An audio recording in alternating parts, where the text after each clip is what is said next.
I'm back again to see. What am I seeing? Manchester by the Sea. It's won 2 Oscars, one for Best Original Screenplay and one for Best Lead Actor, so I'm really looking forward to it. Let's see how it looks through a Christian lens.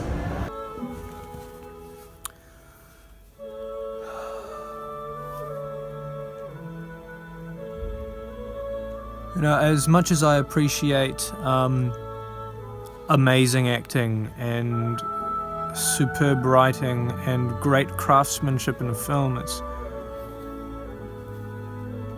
I'd love a happy ending beyond symbolism. I mean, it was so real. It was so real, right down to the ending. As you can tell from my initial reaction, Manchester by the Sea is more trying to tell a story true to life than it is trying to get across a point. Still, within the storytelling framework, the resolutions that the character comes to are the resolutions that we leave the cinema with. So Manchester by the Sea is a story about a man trying to move on from the death of his kids, which was his fault. Accidentally his fault. At the same time as trying to raise his orphaned nephew.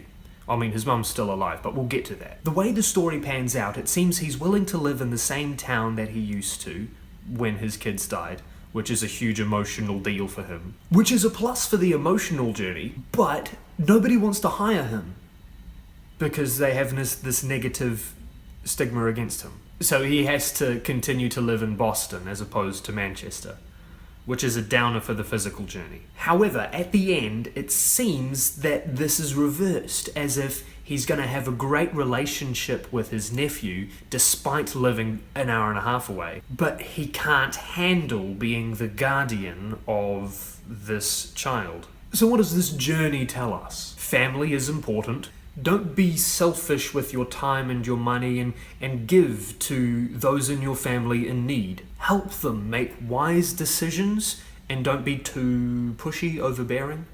Be conscious of social dangers and put your foot down when necessary. These are the virtues that Lee displays as he becomes a father. So let's talk about content. There are 3 things that come up regarding morality: Christianity, violence, and premarital sex. Let's talk about the most awkward one. Lee doesn't stop Patrick from having sex. He makes sure Patrick knows how to be safe.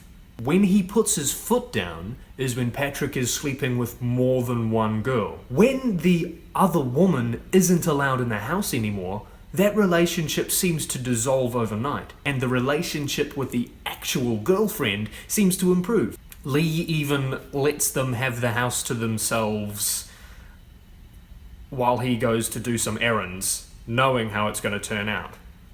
Whatever your stance on sex is, don't let a film change your morality about that. The reason teen sex is in this film is not because sex sells or to propagate some idea, but to get across the reality of raising a teenager. It comes back to Lee's story. In Lee's story, he gets drunk and starts fights. This is seen as a bad thing, always is. The most interesting moral debate is Patrick's mum's fiancé, brilliantly portrayed by Matthew Broderick. He's described in film as being very Christian. Being very Christian is something that I think Christians need to be aware of. The ideas of what's proper when not in a biblical context can actually hinder the gospel sometimes. I don't think people are going to be flocking to the cinema after seeing this portrayal by Matthew Broderick of a very Christian man. Another thing about this Christian character is that he seems slightly overbearing on Patrick's mother. We don't know the context of this full thing, what Patrick's mother is actually going through, if Matthew Broderick's character is doing the right thing. But the idea of Christianity being some form of therapy is common. It doesn't seem to be going too well in this film. I don't think people in need will be flocking to the church for help after this movie. The next idea regarding Christianity is when Patrick brings up this very Christian character to Lee, and Lee says, well, we're Christian, Catholics are Christians too. And this is the first time we've ever encountered the idea of this family being religious in any way at all. This indicates that faith to this family doesn't mean very much, if anything. And religion is not life-changing at all in any regard. It's your typical case of nominal Christians.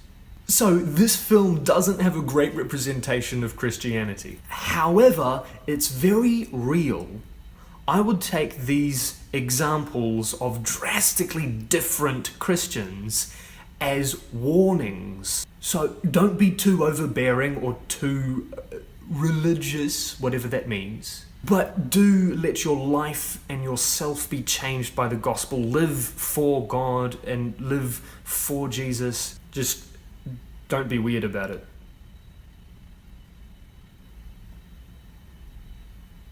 So, to wrap up, let me just read this. Manchester by the Sea tells the virtues of being a family and being a good father. It's got premarital sex, but at least it prefers monogamy. It displays violence as a bad thing, and it's got a couple of bad examples of Christians that we need to be wary of becoming. A story is not a lesson, but as you live with these characters for 2 hours, you become impacted by them. Remember to stay true to what you believe and watch films through a Christian lens.